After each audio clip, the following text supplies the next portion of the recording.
Time to play the game. Time to play the game.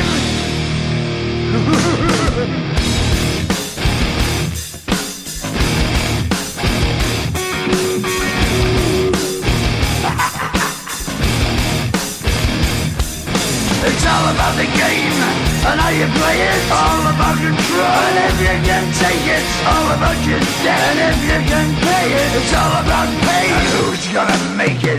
I am the game, you don't wanna play me. I am control, no way you can shake me. I am heavy debt, no way you can pay me. I am the pain, and I know you can't take me. Look over your shoulder, ready to run like a Cleveland bitch from a smoking gun. I am the game, and I may lose. So move on out, you can die like a fool. Try to figure out the game. You will not be famous.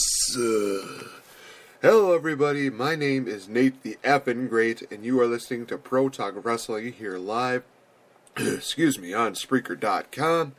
Thank you guys for joining me here. I'm going to be talking a bit about TNA, Impact Wrestling, NXT, and also how WWE should book. It is going to involve Roman Reigns and how they should book him going into WrestleMania. This is going to be a two-part deal as well, because I am also going to book how they should book Roman Reigns from WrestleMania all the way till next year's WrestleMania. But the second part of that will happen on March 27th on the final show, so be sure to tune into that, guys.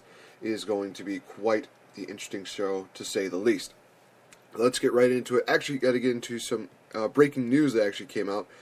Reports came in that Vince McMahon is apparently not a fan of the NXT product. He thinks that the stars are not really that good, they're not going to bring him any money, and that those stars in NXT would not be great stars in the main roster of WWE. Really? Because you did such a great job with Tyler Breeze. You did such a great job with Kevin Owens. So, obviously, Vince McMahon is completely right. Ha ha ha. You have to remember that they were fans on the independent scene for a reason. And they are bigger stars on NXT for a reason. And now they come up to the main roster and it's like, now it's like it's like that rainbow that they were expecting just turned into nothing but, doom, gloom, and despair. So for Vince McMahon to be not a fan, I can understand that, but for him to take shots at NXT saying, that all the guys there, or some of these guys are not, star quality, that just is really very disrespectful to all the people there. And I can understand that, no, okay, I can't even give him that excuse, because he is getting to that age where he's just really pushing the envelope. And he's not just pushing the envelope, he is just tearing it open, and that is just very sad, to say the least. But the fact of the matter is, NXT has done such a great job, and they have sold out so many arenas, and people need to remember that, because of matches like Bayley versus Sasha, who a lot of people didn't think that neither one of them were going to be as big as stars as they are now. And Tyler Breeze almost got fired until he brought the whole, Prince Pretty gimmick, and he is more over in NXT than he is on the main roster, obviously. And he could have done so much more on the main roster. I mean, hell, they could have actually had, the whole selfie sticks deal. They could have actually made a major profit on that. Neville, who is the longest reigning NXT champion, well, could still be, depending on how NXT Dallas goes. We'll talk about that in just a bit. And Kevin Owens, who in a matter of months won the NXT title. He defeated John Cena in his first WWE pay-per-view, and he is still probably one of the fastest rising superstars in WWE today. I mean, he's getting close to reaching that 1 year of his WWE debut, and he's still probably one of the most over heels in that company right now. So for him, Vince McMahon, to say that some of those stars don't have it's just really sad, because they're not really stars on, his brand that really has an it factor, aka almost the entire Divas division. So Vince, think about what you say before you say it instead of just blurting it out, because one of these days you're just going to really, really, you're just really going to put your foot in your mouth, and it is not going to taste that good. Let's just say that. Also, speaking before we talk about TNA, TNA World Champion, former TNA World Champion, Ken Anderson has been released from the company, or has been fired from the company due to inappropriate behavior. Apparently it happened, I think, the last time that he had a match on Destination America, and he actually went into another independent organization in which he actually said, fuck TNA.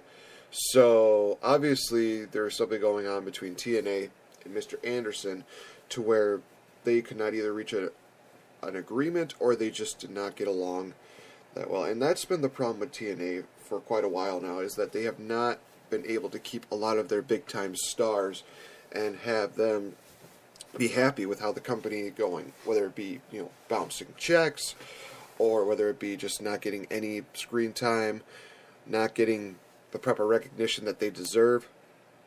I just think that TNA is going to be one of those companies that is going to crash and burn so hard. And it's really sad to see that, because they could have done so much. But we're going to get right into TNA, which talks about the farewell matchup in TNA for Olympic gold medalist Kurt Angle against Bobby Lashley. Kicked off TNA with the opening package being a tribute to Kurt Angle. Talked about, all of his accomplishments, everything that he's done. Dixie Carter and a bunch of the TNA roster surrounded the ring, and they're ready to show their appreciation. And Dixie Carter gave one of the best introductions you could have for Kurt Angle, saying that he's the only Olympic gold medalist in wrestling's history, as well as TNA Hall of Famer, whatever that is worth, Kurt Angle. He comes out and he is just emotional. He talks about how TNA has made him into a better person, how TNA has made him a better father, a better husband, and a better friend, and that he owes so much to TNA. And he thanks the fans, he thanks the roster, he thanks everybody. And, so many people had things to say about him.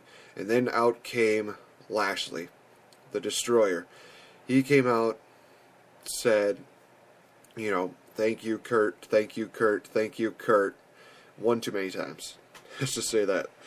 And he talked about, the respect that he had for Kurt Angle, but he ended it with, you're not ready to face me. You are not ready to wrestle against me. And I can understand why he said that, because Kurt Angle is still very emotional. You could see it in his eyes. You could see that he's very, very... he was still very, very, very emotional about it. So he might not have been 100% focused, but I think he still put on a pretty good matchup, which I'll talk about in just a bit. So, ending that one, we have a King of the Mountain Championship match in a King of the Mountain matchup. This was honestly one of the more... This was one of the more horrific King of the Mountain matches, because I've seen a lot of them, and they have been better than this one right here. The fact that they gave this matchup on live TV, well, not really live TV, but the fact that they gave this on free TV says a lot about the direction that TNA is going, and that is not a good thing. But it was Eric Young defending his title against Bram, his name was Mondo, Will Ospreay, and Jimmy Havoc. I'm trying to remember if there was anybody else. No, there wasn't. This matchup actually was good because of Jimmy Havoc, Will Ospreay. as well as Bram. Bram, who I thought should have won the matchup, not Eric Young. This matchup, again, not as good as what it could have been. Will Ospreay got a qualifying deal after a crucifix pin on Jimmy Havoc. Then we had Eric Young hit a pile driver on Jimmy Havoc on these steel steps, and that's how he got qualified. And then we saw Bram hitting the brighter side of suffering to one of the other guys, qualifying for him. It came out to be a very, very sad matchup. I'm sorry. It's just really hard to really get behind this when there was really no builds that much behind it, and it's just not as good as what it could have been. Eric Young won the matchup after sending, I think it was Will Ospreay off the ropes, off the ladder, I should say. There were a couple of really good ladder bumps, I will say that. There were a couple of times where I thought to myself, oh my gosh, this guy's head is completely cut off from where they landed. But Eric Young retained his championship by hanging the belt. And yeah, that'll be it for that matchup. This was definitely only a 1-star matchup. 1 to 5, 1-star matchup right there, if even. So, go to a backstage segment which featured Maria and Dixie Carter. Maria said that she wants to be, she said thank you for bringing me and the Miracle onto the main roster of TNA, and that she knows that she is going to make a difference. She wants to make a difference to the Knockouts division, and Dixie couldn't have said it better. It was that, actions speak louder than words. And that transitions into a segment with the Miracle and Maria in the ring, where the Miracle, Mike Bennett, talked about wanting to be the #1 contender for the TNA World Heavyweight title. He says that, him winning the title would be the greatest miracle of all. So, Dixie, let's make it official. And then out comes Drew Galloway. Drew Galloway comes out with his briefcase, and he basically talks down Mike Bennett, and he says, you know something, if you would just, you should do more actions instead of talking and moping like a little bitch. Then he turns to Maria and says, speaking of which, and honestly, that was one of those things that I had to listen to a couple times. That just made me laugh. I'm sorry. Mike Bennett talks again about how, beating him down. Then there came a brawl between Drew Galloway and Mike Bennett. Drew was about to hit the Claymore, but Drew Galloway could not hit it because Mike Bennett ran away like a little bitch. So, obviously they're going to continue with this feud. I'm okay with that. I'm hoping that maybe that they have this feud just culminate at a pay-per-view, maybe have it for the contract, the TNA World Title contract, maybe, we'll have to see. There was a Knockout Championship matchup. It was Jade versus Gail Kim.